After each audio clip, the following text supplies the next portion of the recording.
Ginagawa ko dati bago ako mag-B-Mobile, nagtitinda ako ng asin sa palengke, nagkakatay ako sa gabi ng baboy as matador. Then pagka may mga opportunities na may magpapagawa ng bahay, nagko-construction ako para maibsan ko yung pangangailangan. Lalo na may 3 akong anak. Hindi ganun kadali ang kumita ng pera sa Pilipinas. Nung napunta ako sa Qatar, ni-repair ako ng mother ko dun sa kakilala niya. So doon, ang unang 2 taon ko, taga-timpla ako ng kape.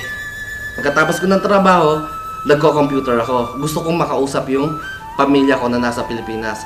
So nung nakita ko ng amo ko na may potential ako, doon niya ako pinag-aral. Hanggang sa makakapag-aral ako ng pagiging secretary. So ako ang naging personal secretary niya. Nalaman ko ang B-Mobile nung nakita ko yung link sa YouTube. Naghahanap ako ng extra income talaga. So tinry ko lang, kinilik ko lang yung link na yon. Nakita ko yung high friend video. So doon, nakita ko na kikita talaga ako sa business ng B-Mobile. So nung nagtatrabaho ako as secretary, nakakita ko ng chance na gawin ng B-Mobile. So imbis na sa Facebook, nagpa-posting ako ng ito ang kinain ko sa umaga, ito kinain ko sa gabi, ito yung pinuntahan namin nung araw na yon. Pinalitan ko ng business, yung B-Mobile. In-endorse ko siya, inaral ko siya. So maganda naman yung naging kinalabasan sa akin. Kahit na galing ako sa trabaho, tuloy-tuloy pa rin yung paliwanag ko kahit madaling araw. Number 1 na kalaban is yung puyat. Pero binaliwala ko yon kasi nga nalilibang ako sa ginagawa ko. Target ko talaga mawala yung homesick ko dahil gusto ko na umuwi. Gusto kong makasama yung pamilya ko. Sa una, nahihirapan ako kasi wala namang trabaho madali.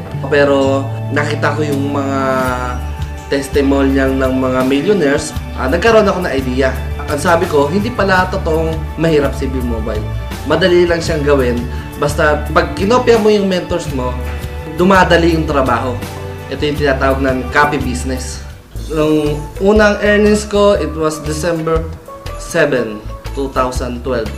Ang unang check ko, tinrabaho ko siya ng 3 months, 100,000 per check ko. Nung umuwi ako sa Pilipinas, bilang OFW, ang naiwi ko lang noon is 5,000.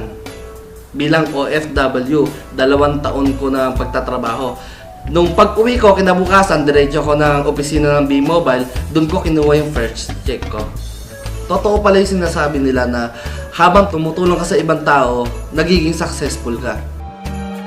Number 1 na naging rejection sa akin yung mother ko na baka hindi ka kumita. Pero nagdire-diretso pa rin ako.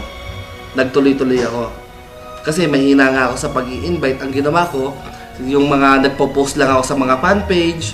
So yung mga nagpo-post sa fan page, tinatanong nila kung paano gawin si B-Mobile. Naka-invite ako doon. So yung mga invite nila, tinutulungan ko. Yung network ko, doon nagsimulan lumaki. Kailangan i-duplicate mo ang sarili mo sa ibang tao. Pag hindi nila alam gawin ng business, kailangan tulungan mo sila para rin sa ikasa-success mo. Malaki ang pinagbago sa sarili ko nung sumali ako sa B-Mobile. 3 yung anak ko na pag-aaral ko. Wala naman akong ibang trabaho. Full-time B-Mobile lang ako. Ang binago niya, nababayaran ko na yung bill ko sa tubig, sa kuryente. Nakabili ako ng motor. Nakabili ako ng owner. Mapapayo ko sa mga members ko, kailangan tuloy-tuloy lang sila. Kung baga, wag silang magkukwit, number 1. Natural sa tao yung panghinaan ng loob. Pero yung magkukwit ka, panghabang buhay mo nang dadalhin yan. Pag ikaw ay sumali sa B-Mobile, ibig sabihin may pangarap ka. Kung ikaw ay walang pangarap, wag mo nang gawin ang business na to. Sa lahat ng gustong sumali, subukan nyo lang, hindi naman masama. Copy business lang, kopyahin nyo lang kung ano yung ginagawa ng upline nyo. Wala namang ibang pupuntahan kundi success pa rin. Sa nag-invite sa akin, kundi dahil sa kanya, hindi ko makikita tong business na to. Maraming salamat sa iyo dahil malaki talaga ang binago ng B-Mobile sa buhay ko.